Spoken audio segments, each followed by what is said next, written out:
അപ്പോൾ പഠിക്കാൻ പോകുന്നത് ഭരതനാട്യം എന്നാൽ എന്താണ്, ഭരതനാട്യം ഉണ്ടായത് എവിടെ നിന്നാണ് എന്ന് നമ്മൾ പഠിക്കണം. അപ്പോൾ ഭരതനാട്യം ഒരു 19-ാം നൂറ്റാണ്ടിൻ്റെ കാലഘട്ടത്തിൽ, ഇപ്പം 19ാം കാലഘട്ടത്തിൽ തഞ്ചാവൂർ എന്ന സ്ഥലത്ത്, തമിഴ്നാട്ടിലെ തഞ്ചാവൂർ എന്ന സ്ഥലത്ത് ഒരു ചിന്നയ്യ സഹോദരൻ ഉണ്ടായിരുന്നു. ചിന്നയ്യ, പൊന്നയ്യ, വടിവേലു, ശിവനന്ദൻ. എന്താണ് പേര്? ചിന്നയ്യ, പൊന്നയ്യ, വടിവേലു, ശിവനന്ദൻ.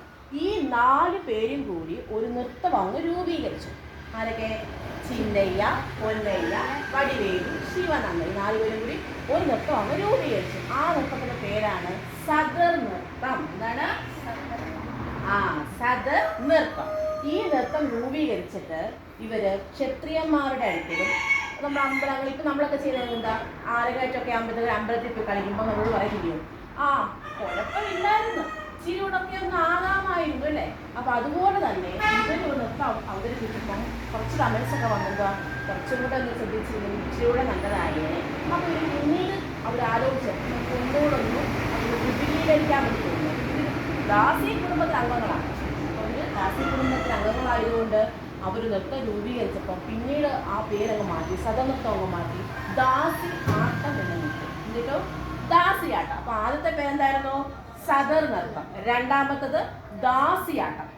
അങ്ങനെ പോകെ ഡാൻസർ ഇനി രൂപീകരിച്ചല്ലോ, അതെല്ലാം ആവർത്തിച്ചുകൊണ്ടേയിരുന്നു. പിന്നീട് ഇങ്ങനെ ഭരതമുനിയുടെ ഒരു കാലഘട്ടമായപ്പോഴത്തേക്കും ഭരതമുനി ഒരു നാട്യശാസ്ത്രം രൂപീകരിച്ചു. നാട്യശാസ്ത്രം. ഈ നാട്യശാസ്ത്രത്തിനകത്ത് എന്തൊക്കെ കാണുമായിരിക്കും? നാട്യശാസ്ത്ര പേര് വരുമ്പോൾ അഭിനയം കാണും അല്ലേ, എല്ലാം കാണത്തില്ലയോ? അഭിനയം കാണും, പിന്നെ താളം കാണും, രാഗം കാണും. അപ്പം ഇതിന് പ്രത്യേകതരമായിട്ട്, ഡാൻസ് പ്രത്യേകതരമായിട്ട് അഭിനയ ദർപ്പണം എന്ന ഒരു ഭാഗമുണ്ട്. എന്ത്? അഭിനയ ദർപ്പണം എന്ന് പറയുന്നത്. ആ അഭിനയ ദർപ്പണത്തിൽ നിന്നുമാണ് ഭരതനാട്യം രൂപീകരിച്ചത്. ഇതാണ് ഭരതനാട്യം അല്ലെങ്കിൽ ഉണ്ടായതെന്നും പറയാം. ഭരതനാട്യം ഉണ്ടായത് മനസ്സിലായോ? ഭാരതമുനിയുടെ ആയതുകൊണ്ടാണോ ഭരതനാട്യം ഇട്ടത്? എന്താണ്? ഭാരതീയരായതുകൊണ്ടാണ് ഭരതനാട്യം എന്ന് ഇട്ടത്. മനസ്സിലായോ? അപ്പൊ ഈ നാട്യശാസ്ത്രം എവിടുന്ന് ആയിരിക്കും ആരംഭിക്കണ്ടേ? ഈ നാട്യശാസ്ത്രം ഒന്നും ഉണ്ടാക്കിയാൽ ഭരതമുനി ഉണ്ടാക്കി. എവിടുന്ന്? ബ്രഹ്മാവിന്റെ വേദങ്ങളിൽ നിന്ന്. ഇവിടുന്ന ബ്രഹ്മാവിന്റെ വേദങ്ങളിൽ നിന്ന്. ഏതൊക്കെ വേദമായിരിക്കും? ഋഗ്വേദം, യജുർവേദം, സാമവേദം, അഥർവവേദം. ഋഗ്വേദം, യജുർവേദം, സാമവേദം, അഥർവവേദം. ഈ 4 വേദങ്ങളിൽ നിന്നുമാണ് നാട്യശാസ്ത്രം രൂപീകരിച്ചത്. ഈ 4 വേദങ്ങളിൽ നിന്നാണ് നാട്യശാസ്ത്രം രൂപീകരിച്ചത്. അപ്പോൾ നമ്മളോട് ആരെങ്കിലും ചോദിക്കുക എന്താണ് ഭരതനാട്യം, ഒറ്റ ഒരു ചോദിക്കുക, എന്താണ് നിങ്ങളെന്ത് പഠിക്കുന്നത്? ഭരതനാട്യമൊക്കെ പഠിക്കുന്നത്. ഇല്ലയോ? ഇപ്പൊ അരങ്ങേറ്റം കഴിഞ്ഞു എന്ന് പറഞ്ഞില്ലേ, നിങ്ങൾ ഭരതനാട്യമൊക്കെ പഠിക്കുന്നത്. എന്നാൽ ഭരതനാട്യം എന്താണെന്ന് ആർക്കും അറിയാമോ? ഇല്ല. അറിയായിരുന്നോ? നിങ്ങൾക്ക് ആർക്കും അറിയത്തില്ല.